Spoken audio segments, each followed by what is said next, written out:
Eh bien, bonjour à tous, Michael Sinatra, directeur du Centre de recherche interuniversitaire sur les maladies numériques. Bienvenue à notre deuxième séance des membres du CRIN 2019-2020.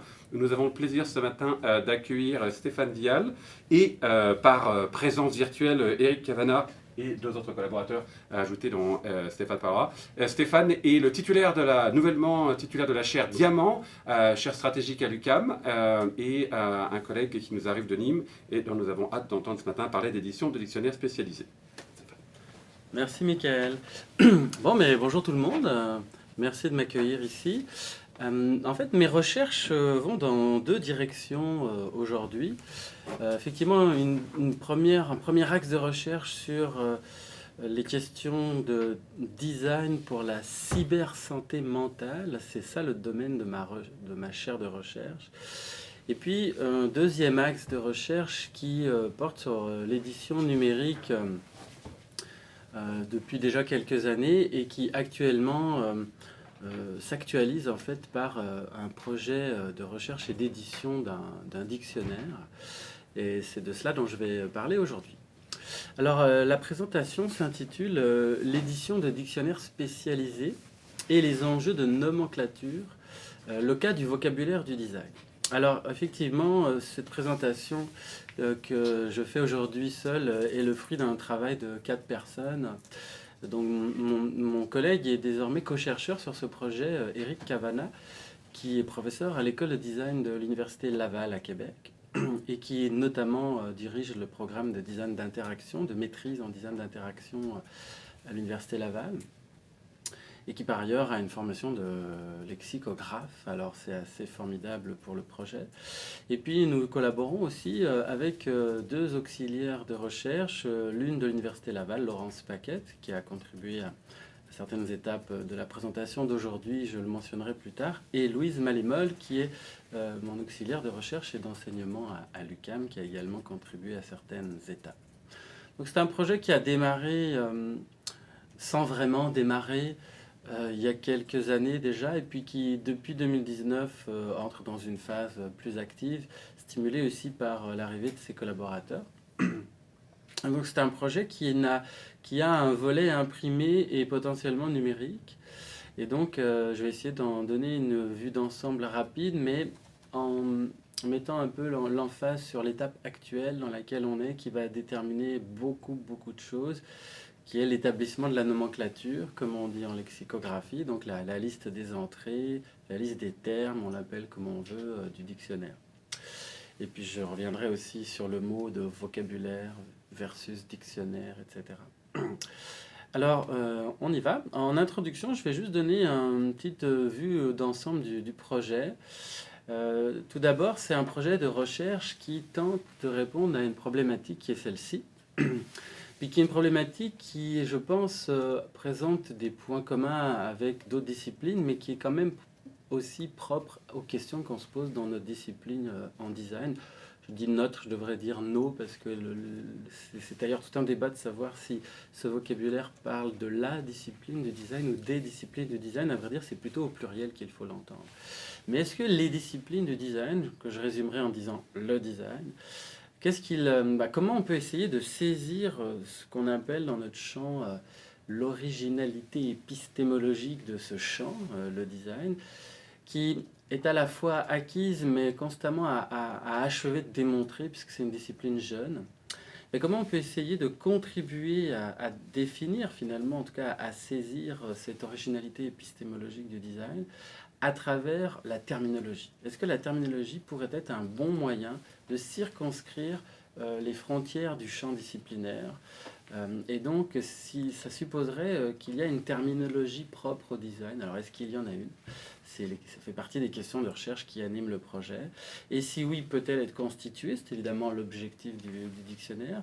Mais pour arriver à le faire, il va falloir qu'on se pose des questions et qu'on résolve des questions d'épistémologie, comme qu'est-ce qui fait qu'un terme est un terme de design, comme certains termes sont des termes de médecine, de littérature, et j'en passe. Donc on est sur des questions épistémologiques comme ça assez fondamentales finalement, mais on va essayer de les résoudre par une approche un peu inattendue, celle du vocabulaire, qui va peut-être, je l'espère en fait, faire avancer le débat scientifique dans nos disciplines sur ces questions, parce que c'est un peu sans fin de définir le design et ses contours, qui est une discipline en mutation depuis 30 ans. Et du fait qu'elle est en mutation, elle a du mal à se définir, alors qu'elle était beaucoup plus clairement définie dans les années 50 et 60, par exemple. Donc il y a aussi une contribution à la clarification du positionnement épistémologique des disciplines du design aujourd'hui à travers ce projet. Donc un enjeu terminologique, je le disais à l'instant, des petits exemples. Est-ce que les termes artefacts, est-ce que les termes projet, est-ce que les termes fonction, forme, usage, processus sont des termes de design? Non pas dans le sens où ils appartiendraient au design en propre et avec une dimension monopolistique, parce qu'ils font aussi partie d'autres disciplines, mais ils peuvent faire partie de d'autres disciplines et faire aussi partie du design, des disciplines du design. Donc, et s'ils sont des termes de design, en quel sens le sont-ils? Ça va nous obliger donc effectivement à écrire les définitions de ces termes dans le champ du design spécifiquement. C'est sûr que le terme usage, évidemment, il est extrêmement transdisciplinaire, mais si on doit le définir en design, comment on doit le définir par rapport à d'autres champs qui l'utilisent? Donc c'est ça un peu l'enjeu qu'on a terminologiquement. Donc l'objectif général de ce vocabulaire du design, c'est à la fois, c'est de saisir, je le disais, l'originalité épistémologique du design par la terminologie. Donc il y a un volet de recherche, puis un volet d'édition. Le volet de recherche, je viens de le présenter, donc là mes diapos se répètent un peu, mais ça précise un peu le fait que le volet de recherche, il se situe vraiment sur le plan de l'enquête théorique. On veut produire une représentation de la discipline et de ses contours. Et ce volet théorique s'inscrit aussi dans un effort de recherche qui est le mien aussi depuis plusieurs années à travers plusieurs publications pour tenter de faire reconnaître le design comme champ disciplinaire ou comme discipline, ce qui en langue française est quand même bien engagé, mais il y a 5 ans n'était pas du tout évident, par exemple. Un peu plus évident en langue anglaise depuis un peu plus longtemps, mais pas tant que ça non plus. Donc le projet d'édition, c'est quoi? C'est éditer un dictionnaire spécialisé, comme on dit, donc répertorier les termes, les définir en français, sans s'isoler de l'anglais, parce qu'on y reviendra, mais il y aura toujours l'équivalent anglais qui sera mentionné, mais on assume complètement une volonté francophone, puisqu'il n'existe pas d'ouvrage de ce type en langue française. Il n'en existe qu'un en anglais, justement, qui lui-même présente des limitations et des points de débat. Et donc là, c'est le volet vraiment pratique qui va associer lexicographie et design éditorial. Et puis c'est là où c'est intéressant pour nous, parce que l'équipe qui travaille sur ce projet est dans le champ du design. Donc à la fois, elle connaît le domaine au niveau de ses notions et de ses pratiques, etc. Puis en même temps, elle fait du design et aussi du design d'édition. À un bon niveau. Donc on a un potentiel aussi dans ce projet d'aller plus loin que ce que je vais présenter aujourd'hui, mais qui est déjà un premier niveau d'explicitation de ce travail. Donc voilà, donc ce projet éditorial, on peut le voir aussi comme le terrain empirique ou le terrain d'étude empirique à travers lequel on va observer la question de recherche sur qu'est-ce qui fait la spécificité épistémologique d'un champ comme le design. Alors on a un parti pris conceptuel qui est un petit peu ancré dans mon idiosyncrasie philosophique originaire, puisque c'est ma formation de départ, dans le sens où on veut prioriser les noms communs, les substantifs. On écarte d'emblée tous les noms propres, on n'est pas dans un dictionnaire encyclopédique, c'est pour ça que ça s'appelle un vocabulaire. Et même s'il y aura peut-être des exceptions à cette règle, comme à toutes les règles, on va quand même faire un effort très, très marqué de sélection de noms communs, de substantifs, avec, c'est pas pour faire un jeu de mots, mais la volonté de chercher la substance de la discipline, l'essence de la discipline, si on peut dire, hein, c'est un peu prétentieux, mais c'est quand même l'objectif à travers ce parti pris. Donc, même si ça peut paraître un peu classique, un peu traditionnel comme démarche de se centrer sur les concepts. Je sais qu'il y a des débats en lexicographie, en lexicologie sur comment faire les choses. On assume ça, puis on est bien conscient qu'il y aurait aussi d'autres façons de faire. Mais on verra aussi en se comparant avec d'autres types de dictionnaires existants, pourquoi ça se justifie, dans le sens où le mot de vocabulaire, mais justement, il est aussi marqué par une certaine tradition de l'édition lexicale. Et on a justement la chance d'avoir signé un contrat avec les presses universitaires de France pour éditer ce livre, cet ouvrage, et en assurer l'édition imprimée et la commercialisation, sans que ça nous empêche en rien d'en produire une édition numérique parallèle. Ce à quoi l'éditeur, les presses universitaires de France, que j'en profite pour les remercier publiquement, ce à quoi l'éditeur est donc très ouvert. Notre contrat ne nous interdit pas d'explorer des modalités d'invention d'une forme numérique, de vocabulaire adapté aussi aux usages actuels dans la façon de lire, et notamment ce type d'ouvrage. Donc, le fait que ça s'appelle vocabulaire du design, évidemment, ça s'inscrit, on voit là des exemples, ça s'inscrit dans une tradition aussi des vocabulaires au PUF, aux presses universitaires de France, qui justement ont ce parti pris conceptuel ou conceptualiste depuis le fameux vocabulaire de la philosophie. C'est pas par ordre chronologique là ma diapo, mais depuis le fameux vocabulaire de la philosophie d'André Lalande, qui est un grand classique qui a formé des générations, en allant à celui de la psychanalyse, bien connu, Laplanche et Pontalis, au vocabulaire d'esthétique, de Souriau, puis beaucoup d'autres dans d'autres disciplines. Puis si je mentionne le nom de l'auteur à chaque fois, c'est volontairement pour souligner, puis on va en parler dans un instant, que ces vocabulaires, ils ont à la fois une prétention dictionnérique ou lexicographique, puis en même temps, ils sont le fruit d'une certaine vision d'auteur, donc d'une forme d'autorité, pour utiliser un terme qui est souvent utilisé ici. Et donc, on assume aussi cet aspect-là. Donc, ce parti pris conceptuel ou conceptualiste dont je parlais, il fait aussi partie de cette façon-là d'aborder les vocabulaires par discipline que l'on trouve par exemple aux presses universitaires de France, mais qui existe aussi dans d'autres maisons d'édition. Alors, si on regarde à quoi ça ressemble à un vocabulaire au PUF, là j'ai fait une photo là-bas sur place de plusieurs ouvrages de ce type. Du point de vue du design, c'est pas très excitant, dans le sens où ce sont des masses de textes qui s'empilent, avec plus ou moins massives d'ailleurs, mais bon, c'est l'exercice, comment dire, c'est l'exercice de style, ou c'est le genre qui veut ça. Néanmoins, on pourra probablement pas, mais même c'est sûr, déroger à ça, mais on a l'accord de l'éditeur pour tenter aussi des petites choses, pour des ajouts, d'autres formes d'accès au contenu, d'autres formes de représentation du contenu, en plus de cette présentation classique et traditionnelle par article, évidemment par ordre alphabétique, etc. Mais on a aussi, comment dire, carte blanche pour explorer aussi des formes visuelles de représentation ou de navigation peut-être, même si le mot peut sembler décalé, mais de navigation dans l'ouvrage papier. Là, un autre exemple qui est celui de le vocabulaire de la psychanalyse, de Laplanche et Pontalis, qui a ceci d'intéressant qu'il comment dire, il propose en une forme plus synthétique des choses qui sont déjà dans le Lalande en philosophie, c'est-à-dire pour chaque terme, là je vais zoomer un peu, ça fonctionne mon petit zoom. Pour chaque terme, il y a les équivalents dans les grandes langues européennes, allemand, anglais, espagnol, italien. On n'ira pas jusque-là, on pourrait, mais remarquez, on peut encore changer d'avis, mais minimalement l'anglais. Puis il y a en gras une définition synthétique pour l'étudiant, l'enseignant ou n'importe qui a besoin de rapidement identifier le sens d'un terme. C'est pratique. Puis après, il y a des développements, parfois plus ou moins longs, qui font état de différents types de débats ou d'ambiguïté sur la notion, puis ça se termine par des références. Ça, c'est un modèle que je trouve intéressant en termes de rubricage, qui va très certainement nous guider, sans qu'on soit dans l'imitation exacte de ce modèle-là, parce qu'on va aussi moduler en fonction de notre domaine. Ça, c'est le Lalande.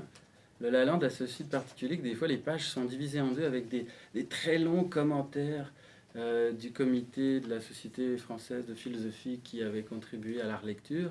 Donc c'est André Lalande, mais c'est aussi des dizaines de personnes qui révisent derrière l'ouvrage et qui apportent leurs observations ou commentaires dans des notes de bas de page qui ne sont pas du tout présentées graphiquement tellement comme des notes de bas de page. Le texte est écrit aussi gros que le corps des articles. Donc c'est assez intéressant parce que finalement c'est assez proche des formes de conversation en ligne qu'on voit aujourd'hui ou de l'annotation.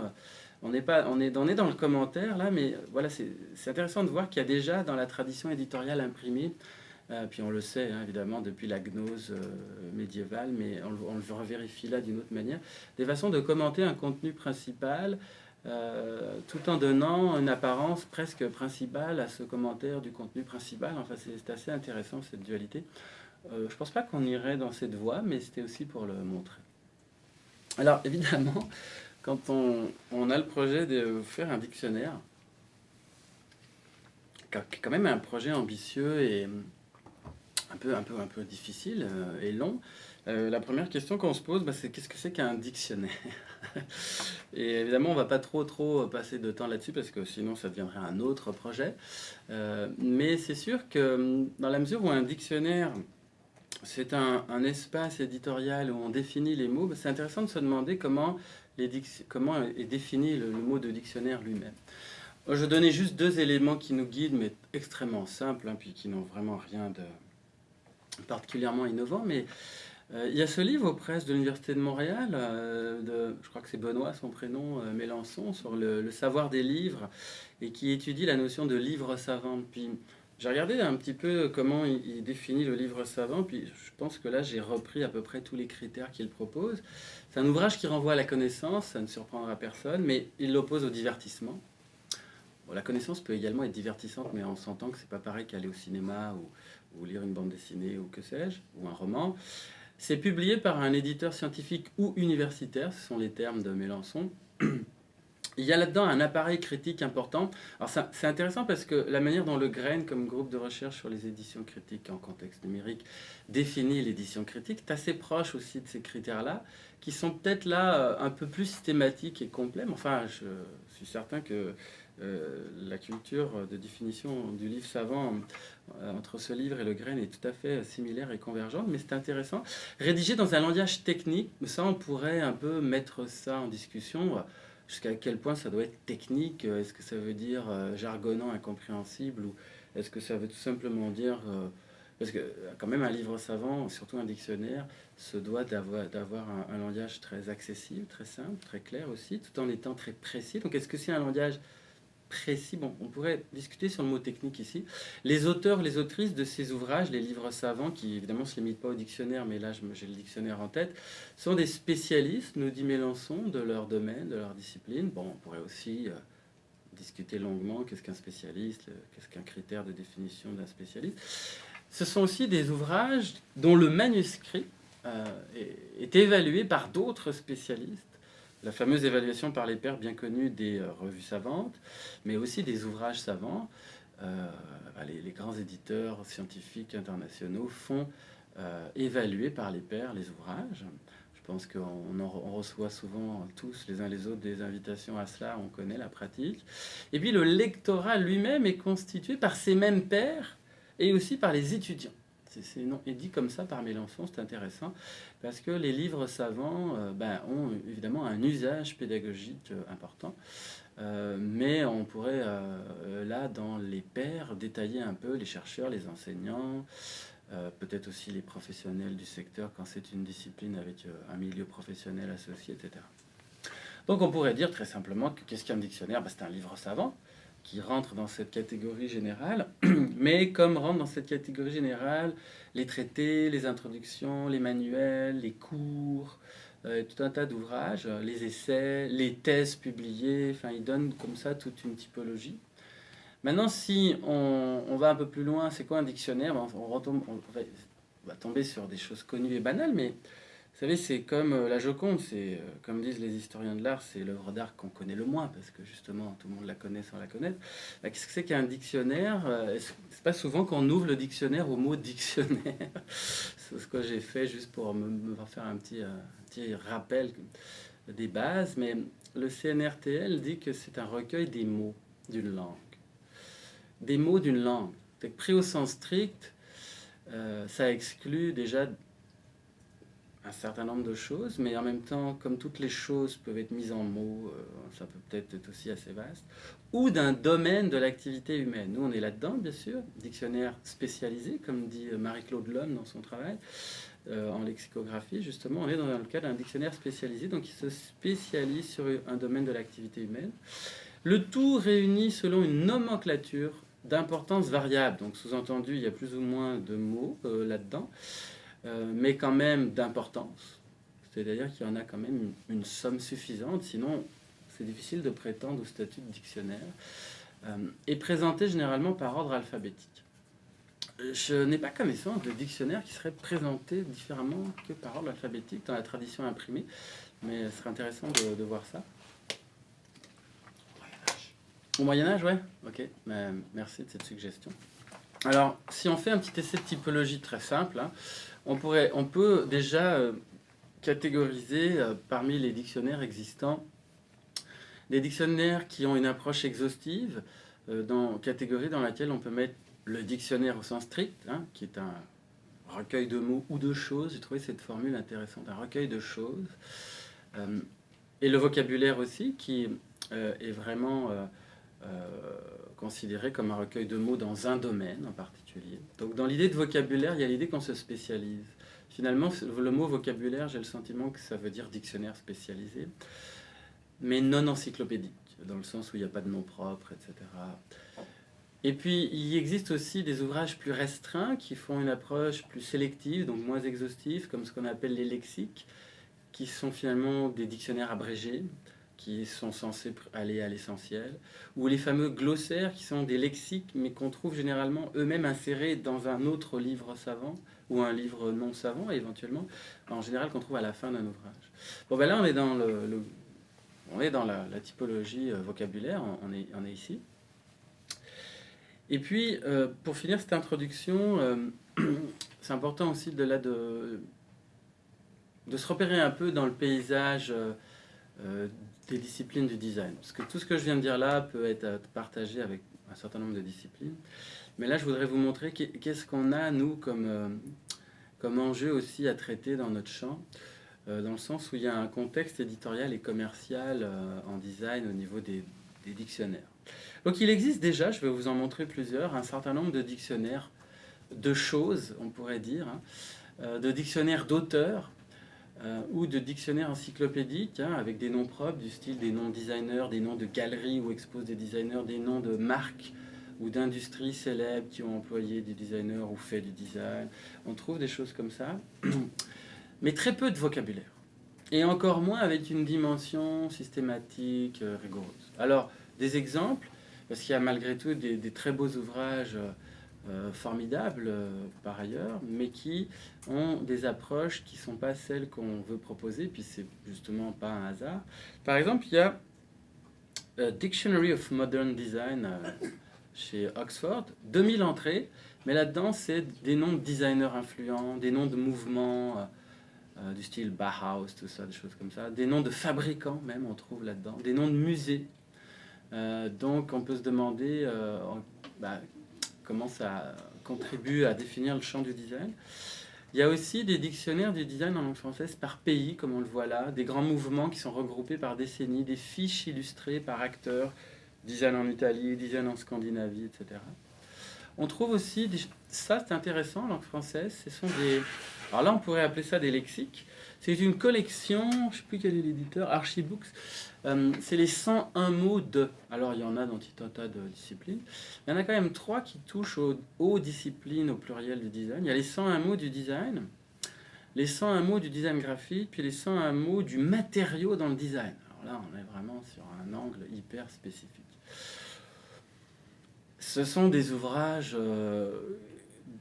qui ne peuvent réellement pas prétendre au statut de vocabulaire au dictionnaire. Quand on les ouvre, on a même des surprises que je ne commenterai pas, qui sont quand même relativement proches de ce qui est indigne en termes de lexique ou de dictionnaire à un certain moment, où on est vraiment des fois sur des énoncés de 4 lignes du type opinion personnelle sur un terme, puis ça fait un article. Donc là, il y a quand même une manière aussi dans l'offre qui est proposée aux étudiants, aux lecteurs et à toutes celles et ceux qui veulent s'intéresser au design, il y a quand même dans ces ouvrages-là, bon, il y a des choses aussi intéressantes, mais par exemple les 101 mots du design graphique de Rudy Bord. Rudy est un spécialiste du design graphique, personne ne l'ignore. C'est super intéressant comme ouvrage, mais en fait c'est plutôt un essai littéraire écrit par Rudy Bor, qui est présenté de manière alphabétique, dans lequel il dit je, et puis dans lequel il est complètement positionné comme designer graphique, donc pas du tout comme lexicographe. Et donc, c'est stimulant et intéressant, mais c'est à la limite, c'est à la limite d'être mal titré comme ouvrage, parce que ça pose des questions et des problématiques. Néanmoins, bon, ça a le mérite d'exister. Il y a aussi, après, des dictionnaires plus sur certains champs. D'ailleurs, c'est pas très étonnant qu'on trouve ça dans le design graphique, parce que la question de l'édition, c'est une branche du design graphique. Mais on trouve par exemple ceci chez Thames Hudson, puis qui a été traduit en français, dictionnaire du design graphique ou des designers graphiques. Alors on trouve des termes. Par exemple, là, il y a un dictionnaire graphique chez Pyramide. C'est 200 définitions de termes, mais c'est des termes techniques employés par les professionnels. Par exemple, je ne sais pas si vous voyez bien, c'est faux texte, faire à gauche, faire à droite, fond perdu, fonte, format de papier, filet. C'est pas ça du tout qu'on veut faire. Nous, on veut pas aller dans ce langage technique professionnel assez changeant aussi avec les pratiques métiers. Quand je disais parti pris conceptuel, substantif, c'est pas non plus n'importe quel type de substantif. On veut vraiment se positionner sur la question du savoir, mais pas du savoir-faire. Et là, on a des dictes. Enfin, on va pas non plus complètement exclure, parce qu'après, on va se faire critiquer comme quoi on va séparer le savoir du savoir-faire, ce qui est évidemment pas l'idée en design, mais il existe déjà des ouvrages qui font un petit panorama lexical du savoir-faire, en design graphique par exemple. Mais il n'y a vraiment aucune tentative de constituer un savoir terminologique du design. Et c'est là où c'est quand même intéressant. Alors, il y en a quand même deux. Je suis un petit peu sévère. On ne peut pas dire qu'il n'y en a aucune. Puis on les voit ici, une en anglais, une en français. Pardon. Assez récent. Le seul qui répond vraiment au statut de dictionnaire au sens strict, de vocabulaire, c'est le Design Dictionary, publié en 2008. 270 mots, 110 auteurs. Alors, on n'est pas du tout dans le Lalande, le Laplanche-Pontalis, le Étienne Souriau. Là, il n'y a pas une vision structurée et structurante d'un ou deux auteurs. Et ça aussi, c'est un enjeu, parce que quand il y a 110 auteurs dans un dictionnaire, c'est quoi la cohérence épistémologique de cet objet éditorial ? 400 pages, bon. Formidable, hein, ça réunit des gens extraordinaires à travers le monde en design, c'est vraiment un ouvrage stimulant. Et puis il y a, un peu plus ancien, en langue française, 1996, le Dictionnaire international des arts appliqués et du design. On retrouve là l'idiosyncrasie française avec la notion d'arts appliqués. C'est un ouvrage publié en France aux éditions du Regard. C'est le seul dictionnaire encyclopédique généraliste de langue française en design. Mais j'ai bien dit dictionnaire encyclopédique, parce que dedans il y a très peu de substantifs. Moi, je l'ai tourné page par page, celui-ci, dans la veille des dictionnaires qu'on a fait. Puis j'ai vraiment regardé chaque page, chaque terme. Et il y a surtout des noms de designers, des noms d'écoles, des noms de marques, comme les autres dont on parlait tout à l'heure, des noms de mouvements. Très peu de noms de substantifs. Mais je crois qu'il y a chaise dedans. Un classique. Dernier élément de veille, dans les branches justement numériques du design, il y a des efforts qui ont été faits en France ces dernières années, principalement d'ailleurs sous l'impulsion, on peut le citer, le remercier pour ça, de Benoît Drouillat, qui est président fondateur de l'association Designers Interactifs en France, puis qui est de formation littéraire initialement, puis qui a vraiment déployé beaucoup d'efforts pour tenter de, je ne sais pas si on peut dire formaliser, mais en tout cas fixer un peu le vocabulaire dans le domaine du design numérique, design d'interaction, design interactif. C'est tout un débat de savoir comment il faut l'appeler aussi, parce que alors là, ça pullule, ça prolifère dans tous les sens, puis d'une édition à l'autre, il y a des termes qui sont déjà plus valables, mais en même temps, c'est un bel effort. Donc il y a par exemple un petit dictionnaire du design numérique établi en 2010 pour les membres de l'association. Puis il y a aussi chez Duno un ouvrage qui n'est pas un dictionnaire, en tout cas dans son intitulé, mais dans sa forme, paradoxalement, il est beaucoup plus un lexique que les 101 mots du design qu'on a vu tout à l'heure, parce qu'il se dote quand même d'un minimum de structuration lexicographique, puis ça s'appelle le design des interfaces numériques en 170 mots-clés. Puis en fait, c'est par ordre alphabétique, donc finalement, c'est quand même pas mal un lexique. J'ai contribué à cet ouvrage-là, je le précise, juste pour l'article Conception. J'ai écrit l'article Conception, mais c'est un bref article, qui d'ailleurs n'est pas propre au design numérique. Donc ça vous donne une idée un peu du paysage. Alors voilà, c'était mon intro un peu longue, mais ça va aller plus vite maintenant, j'espère. Parce qu'il n'y a que 3 parties dans ma présentation. Donc là, la deuxième partie, je voudrais vous montrer un peu où on en est. Puis là, je dois beaucoup pour cette partie à mon collègue co-chercheur Eric Cavana, qui ne pouvait pas être présent aujourd'hui. Puis voilà. Et qui m'a beaucoup aidé à justement consolider la dimension lexicographique du projet. Alors, il y a 2 approches possibles finalement pour faire un vocabulaire. Je les ai schématisées ici sur la base des propositions que m'a faites Eric. Soit on est à la manière d'un dictionnaire, donc on est dans une approche dissertative, un peu littéraire, foncièrement subjective. Soit on est dans une approche vraiment d'un véritable dictionnaire, une approche vraiment lexicographique, scientifique, objective de la chose. Alors, il y a des avantages et des inconvénients dans les deux. Et il ne s'agirait pas de dire il y en a une justement qui est meilleure que l'autre. Par exemple, dans l'approche dissertative, il y a la vision d'un auteur. Alors, ça peut être plus ou moins dissertatif aussi, mais il y a la vision d'un auteur ou d'un nombre restreint d'auteurs qui crée une cohérence intéressante.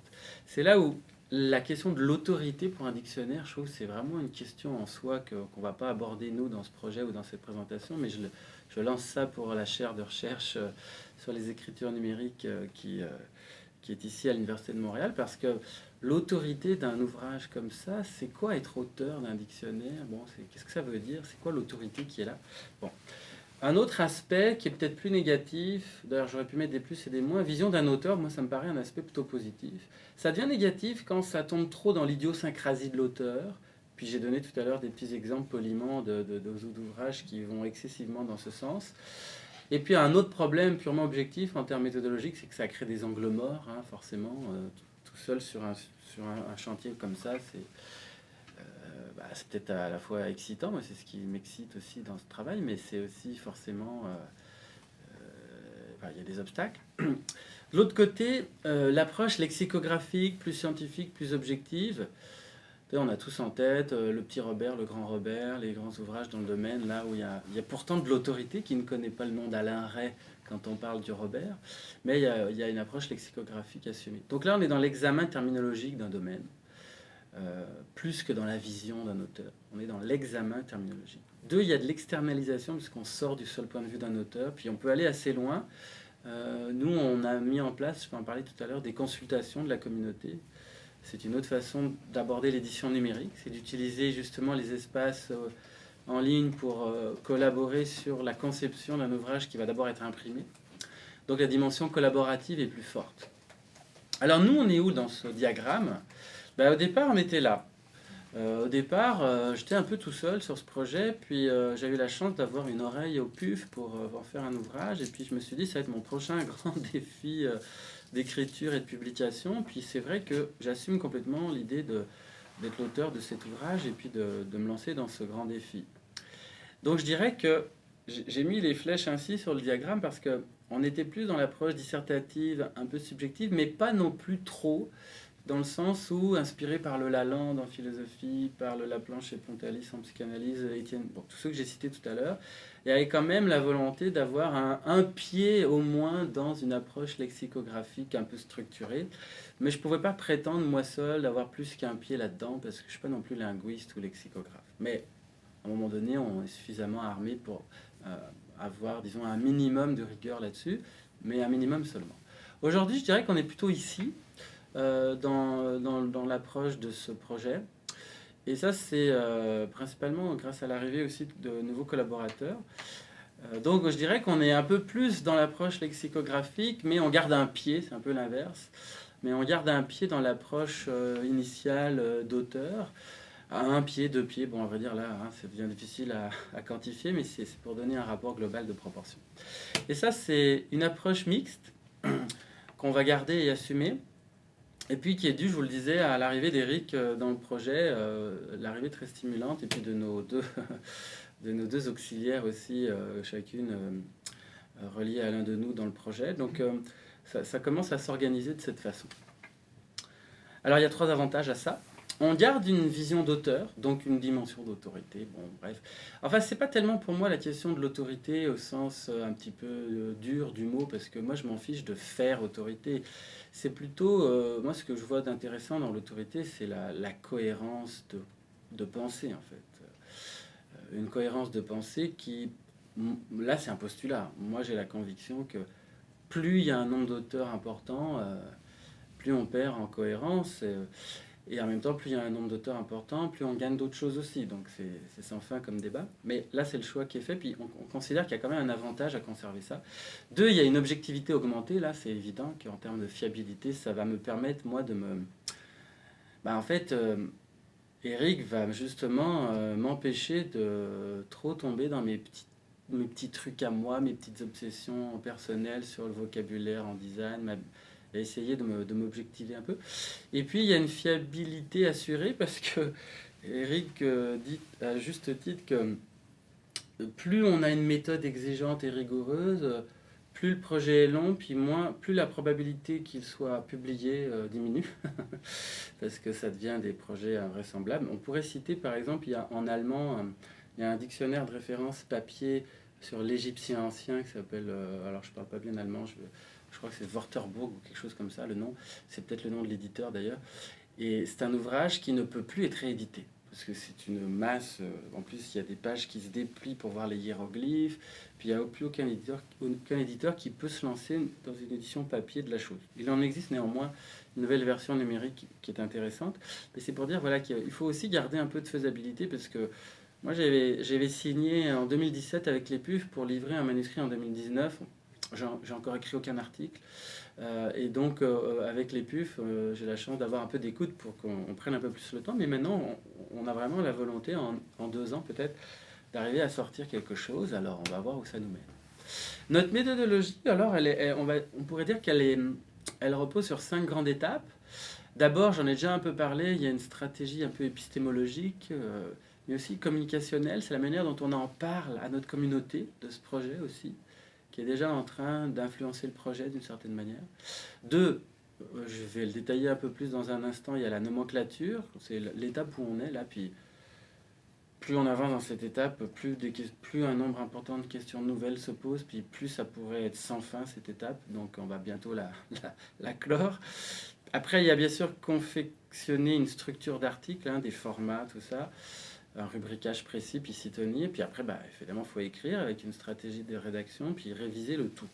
Donc chaque étape, les enjeux de chaque étape sont les suivants. Je résume rapidement.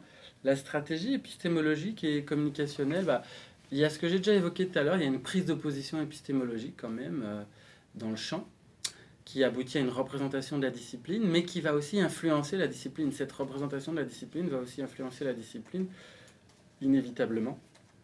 Parce que quand on crée un ouvrage comme ça, si on y arrive, il y a quand même un avant, un après, puis ça devient un outil de travail pour les étudiants, les enseignants, etc. Et puis, il y a aussi un enjeu autour du fait que tout le monde ne s'y retrouvera pas. D'ailleurs, on a déjà reçu des petits commentaires lorsqu'on a lancé des consultations en ligne. Il y a toujours des sources possibles de déception, des gens qui vont être déçus qu'on aborde tel terme comme ci, ou qu'on finalement n'aborde pas tel autre terme. Puis on va avoir des choix à faire. Est-ce qu'on veut une posture un peu sage dans ce vocabulaire du design, ou un peu plus incisive, voire provocante? C'est pas tout à fait clair encore. Pour la nomenclature, deuxième étape de la méthodologie, on travaille en 2 temps. C'est l'intérêt de notre nouvelle équipe. D'abord, on essaie d'élaborer une liste générale externe et qu'on appelle saturée. On va y revenir. C'est-à-dire qu'au début, moi, j'avais pensé prendre des avis, consulter un peu, puis aboutir à une liste de 300-400 termes, puis voilà. Puis finalement, ça a été fait. Mais ce qu'on a ajouté, c'est beaucoup d'autres étapes du type consulter la communauté, du type analyser des corpus. Et puis finalement, on est parti bien au-delà de 300 termes. Et je vais y revenir. Mais on atteint un moment de saturation intéressant où on n'arrive pas à en trouver d'autres. Mais on en est à 3500. Mais c'est intéressant.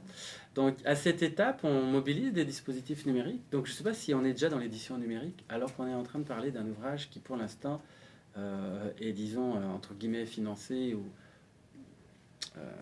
comment dire, positionné pour être pour l'instant seulement imprimé. Mais déjà là, on mobilise des outils numériques d'analyse aussi, par exemple de corpus, ou tout simplement de diffusion et de consultation. Puis bien sûr, il y aura une sélection finale d'auteurs, entre guillemets, là, en fonction de tout un tas de critères pour aboutir à la liste finale des entrées. Après, on n'en est pas là, mais je l'évoque rapidement. On va avoir un travail de microstructure sur c'est quoi la structure des articles. Donc là, on a déjà des choses qui sont définies avec l'éditeur. On a 5 formats de notices, la notice brève, courte, moyenne et longue. Puis un système de renvoi classique. Mais là, on va peut-être jouer aussi avec les renvois, qui est finalement une forme ancienne éditoriale du lien hypertexte, mais non interactif. Mais bon, voilà. On va avoir aussi un moment compliqué à résoudre, puisqu'il va falloir attribuer à chaque terme un format. C'est bien beau d'avoir 5 formats, mais pourquoi ce terme, c'est une notice moyenne et pas une notice longue, ou une notice courte, ou une notice brève? Il y a, là aussi, je veux dire, c'est un projet où on va constamment risquer de se faire reprocher les choix qu'on fait, mais c'est le jeu. Un rubricage fixe et universel, hein, tous les articles auront les mêmes types de rubriques, par exemple la forme anglaise, un peu d'étymologie quand c'est pertinent, une définition synthétique, un développement, enfin ce que j'expliquais tout à l'heure. Et puis, très bonne idée d'Éric, une liste secondaire de termes, qui ne vont pas être dans les 300-400 peut-être du dictionnaire, mais qui sont dans les 3-4 000 qu'on a explorés. Et une liste secondaire de termes qu'on va se donner pour objectif de placer, qu'ils soient placés dans les définitions, c'est-à-dire qu'ils existent dans le détail des articles. Puis il va falloir qu'on invente un moyen de naviguer dans le vocabulaire pour que, si quelqu'un cherche ce terme-là, le terme de la liste secondaire, qui ne fait pas l'objet d'un article, au lieu de mettre plein d'articles vides qui renvoient à je ne sais quoi, peut-être qu'on peut imaginer aussi une façon de naviguer.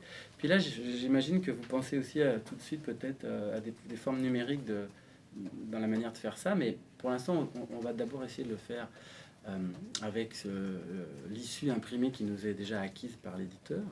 Mais c'est sûr qu'on a en tête, en tout cas moi je suis particulièrement soucieux, que tout ce qu'on élabore là soit nativement imprimable et nativement numérique en fait. Même si évidemment ça va prendre des formes spécifiques selon le format. Quatrième étape, on va bientôt la commencer en fait, parce qu'on pense qu'il ne faut pas trop la retarder, c'est écrire avec une stratégie de rédaction. On va d'abord écrire 12-15 articles pour voir un peu les difficultés qui se posent, voir un peu le temps que ça prend de faire des recherches documentaires pour un même article, le temps que ça prend pour l'écrire, d'avoir une norme d'écriture qui se définit au fur et à mesure, un système d'abréviation cohérent, des choses comme ça. Puis le deal qu'on a avec Éric, c'est que, puis ça c'était ma volonté initiale, donc elle est restée, mais c'est que moi je me suis lancé le défi d'écrire tous les articles. Mais Éric va me préparer un petit dossier préalable pour chaque article. Ça, c'est formidable. Puis, il va mettre là-dedans de l'étymologie, des variations formelles, des traductions, des données bibliographiques, des éléments de contenu qu'on va aussi aller chercher en partie vers la communauté. On va, je pense, relancer une nouvelle phase de consultation quand on en sera là. Pas trop comment on va l'organiser, mais pour demander aux membres de notre communauté, via des listes de diffusion, sur tel terme, y a-t-il des choses que vous voulez absolument qu'on mentionne, par exemple? On retiendra peut-être pas forcément tout ce qu'on va nous suggérer, ce qui nous vaudra aussi d'autres reproches encore. Mais on va en tenir compte. La fameuse terminologie secondaire, mettons que j'ai un article à écrire, et puis Éric va me dire, dans cet article, tu as 12 mots à placer. Il faut que tu places ces 12. Donc ça va quand même pas mal structurer l'écriture. Et puis, évidemment, là, ça va vous interpeller aussi sur l'aspect numérique. Il faut qu'on ait une façon, comment dire, un procédé d'écriture numérique et collaborative qui soit sécuritaire, des fichiers protégés, des copies de sauvegarde.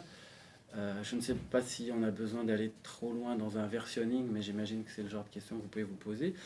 Le statut des articles, qu'on ait une façon de travailler pour arriver à maîtriser tout ça avec tous les enjeux qui sont les nôtres. On n'a d'ailleurs pris aucune décision actuellement sur les outils. Pour l'instant, on se sert d'outils tout à fait standards comme Google Drive, etc. Mais j'avoue être à la fois interrogatif et circonspect et sur la meilleure façon de procéder, mais c'est pas le choix qui manque. Puis dernière étape, c'est banal, c'est quand même relativement majeur, mais le plus gros serait fait si on en était là, c'est l'étape des révisions, avec pas mal d'angles d'approche. C'est quoi la cohérence thématique du tout? Est-ce qu'on dit la même chose partout? C'est quoi la cohérence du style et du ton? Est-ce qu'au bout de 6 mois, je vais me mettre à écrire sur un autre ton parce que je suis habitué? Puis est-ce que, voilà, comment garder une cohérence là-dessus? On va peut-être s'en rendre compte après avoir écrit le premier quart du vocabulaire, mais comment dans le dernier quart rester conforme? Imaginons qu'on découvre un ton au deuxième quart qui va mieux. On va pas tout réécrire. C'est sans fin cette histoire. La cohérence terminologique. Est-ce qu'on emploie les termes du dictionnaire dans le dictionnaire? Et puis, est-ce qu'on dit design d'information ou design de l'information? Est-ce qu'il va falloir tout réviser tout ça aussi? C'est là où des procédures automatisées aussi seraient peut-être pertinentes et intéressantes. D'ailleurs, je reste ouvert à toute suggestion en la matière qui pourrait nous aider à être performants dans ce travail, parce que c'est compliqué. La relecture de l'éditeur, alors là aussi, je ne sais pas trop comment ça va se passer, à part que je sais que les PUF font ce travail et sont un vrai éditeur sur ce sujet, et on sera challengé très certainement par la relecture de l'éditeur, sans parler de la révision linguistique, puis les normes éditoriales, puis corriger les épreuves, puis toutes ces étapes. Alors je vais finir avec 3-4 diapos sur où on en est de la nomenclature. C'est quoi le nombre de termes qu'on a, les listes qu'on a, puis comment on essaie de naviguer là-dedans.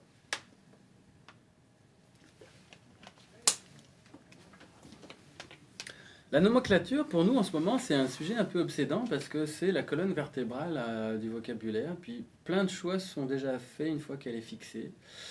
Et elle n'est pas encore tout à fait fixée, mais voilà. Donc constituer cette nomenclature, c'est complexe. Mais on peut ramener tout ça à la question de départ qu'on avait évoquée tout à l'heure. Quelle représentation de la discipline on va établir? C'est une lourde responsabilité, mais il faut bien l'assumer à un moment donné. Alors notre approche, c'est que justement, pour sortir de l'approche uniquement dissertative, pour tendre vers plus d'objectivité, on s'est donc lancé dans le travail de constituer une banque de termes. C'est qu'on est passé de la liste que moi je voulais faire, puis moi j'étais arrivé peut-être à 350 termes tout seul, en fouillant des dictionnaires, en faisant des premières consultations. Puis on s'est dit on va faire une banque de termes, c'est-à-dire vraiment un stock dans lequel puiser. Puis on s'aperçoit en le faisant que cette banque constitue un premier résultat de recherche en soi, parce que ça vient donner un peu l'univers conceptuel du domaine, et on ne va pas pouvoir définir tout ça non plus. Donc chercher la représentativité, mais aussi l'exhaustivité relative. Alors, notre intention, donc, c'est d'aller piocher là-dedans. Une banque de termes représentatifs et exhaustive, entre guillemets, parce que c'est quoi une liste exhaustive de termes dans un domaine? C'est sujet à débat. Mais donc, on va extraire de cette banque notre nomenclature finale. Donc, c'est ça qui a bougé dans la méthode, c'est essayer de chercher tous les mots possibles qui peuvent prétendre à être des termes de design, puis extraire là-dedans la liste finale, avec des critères d'auteur. Alors, le fameux principe de saturation dont je parlais, on en est là. C'est qu'on est toujours en train de constituer cette banque de termes, mais nous nous approchons de la fin. Et nous nous rendons compte que nous nous approchons de la fin parce que nous n'arrivons plus à augmenter le nombre de termes dans la liste sans générer des doublons. C'est là où c'est intéressant, ce fameux principe de saturation, parce qu'on a trouvé des méthodes et des moyens d'augmenter la liste. Je vais vous les montrer là tout de suite, mais finalement, ça sature à 3500 termes environ. Alors, comment on a fait? Je vous l'ai déjà un peu dit, mais il y avait d'abord la sélection éditoriale initiale. Ensuite, on a consulté notre communauté, liste de diffusion, etc. Petit sondage en ligne.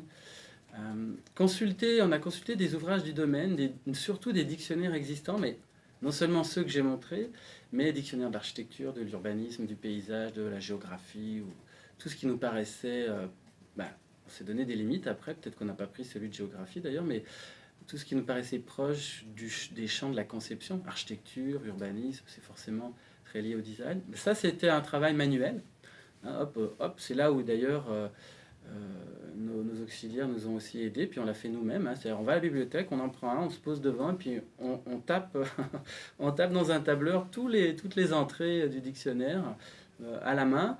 Et puis on a des tas de listes comme ça, des tas de filtres sur les listes qu'on a, et puis on cherche la façon de filtrer la chose.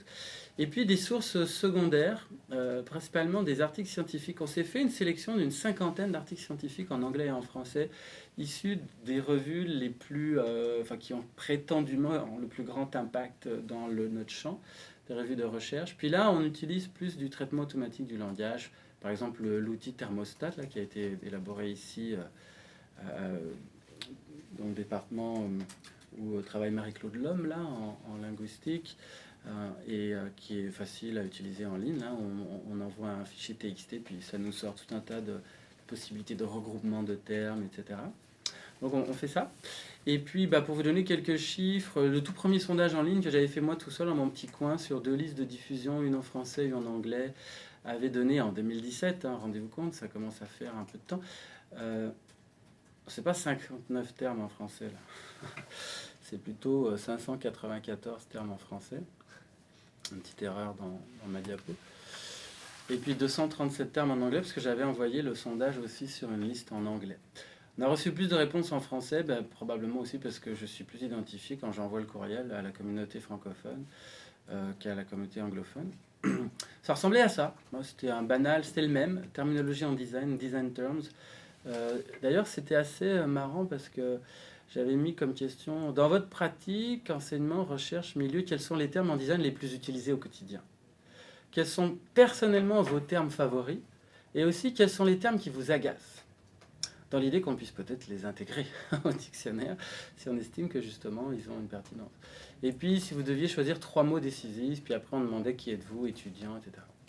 Donc, il y avait eu ça. Ensuite il y a eu, à partir de ça, donc un peu de veille de premier dictionnaire, je suis arrivé moi à 354 termes, et puis on a testé ces 354 termes sur environ 86 participants, dont une partie dans un colloque de l'ACFAS de l'année dernière d'ailleurs. Et ça nous a permis d'avoir un premier pouls sur cette liste. Il y avait pas mal de termes qui faisaient consensus, environ 80%. Des termes absents qui étaient suggérés et qui tombaient bien. Puis des termes polémiques, il y en a toujours. Par exemple, collapsologie, abduction, qui est pourtant un grand classique en design. Capacitation, qui est loin d'être propre au design. Le sud, le nord, le glitch, la décoration, par exemple, des termes qui faisaient polémique. Qui faisaient polémique, qui sont à polémique. C'est là qu'on sent que les dernières diapos de ma présentation ont été faites assez récemment. Alors, j'avais donné, par exemple, ces 350 termes sous la forme d'un papier. Il fallait mettre des plus et des moins dans un colloque à l'ACFA. Ça, c'était une consultation vraiment en présentiel, sur place. Il y avait eu aussi, après, elle avait circulé en ligne, puis il y avait plusieurs mois pour y répondre. Alors après, on s'est embarqué donc dans l'élargissement de la liste. La communauté a fait 1160 propositions de termes. Là. Les gens qui ont voulu participer à la consultation en ligne, ils ont vu ces 350 termes, puis ils en ont suggéré d'autres. Ils en ont suggéré 1060, souvent des doublons. Finalement, il y avait 836 termes uniques qui ont émergé. Nous, on a examiné 11 ouvrages spécialisés, comme je vous l'expliquais tout à l'heure. Donc, soit on faisait un relevé systématique des termes d'un dictionnaire, soit on faisait du cherry picking. Là, on prenait des choses qui nous paraissaient pertinentes dans des dictionnaires qui n'étaient pas de design. Par exemple, dictionnaire d'urbanisme, on ne va pas prendre tous les termes d'urbanisme, mais on va prendre, je ne sais pas, exemple, mobilier urbain. Bon, ça, on va dire que ça interpelle plus le design, peut-être. Même si ça, c'est peut-être facile à faire comme choix. 1666 termes uniques qui ont émergé de ces 11 ouvrages. Puis là, on en était à peu près, en compilant toutes nos listes, à 3251 termes uniques, donc sans doublon, mais avant nettoyage. Et les étapes suivantes, pour nous, ça va être comment passer de... Parce qu'on n'a pas tout à fait fini. Donc on pense qu'on va atteindre environ 3500 termes qui vont donner plutôt 3000 termes nettoyés, lorsque la liste sera nettoyée. Puis on pense qu'on va devoir aller chercher vraiment environ le 300 entrées à peu près. Les PUF nous ont dit 250. Mais bon, après, du moment qu'on respecte le nombre de signes, on peut rester par là. Et on pense avoir une liste secondaire de 1000 termes. 1000 termes qu'on va placer dans les articles, dans les 300 articles. Et puis, pour vous, on a quelques critères de sélection, évidemment. Il y en a qui vont avoir une force faible ou forte. sur ce qui vient de la communauté, sur ce qui est notre propre sélection ou ma sélection, etc.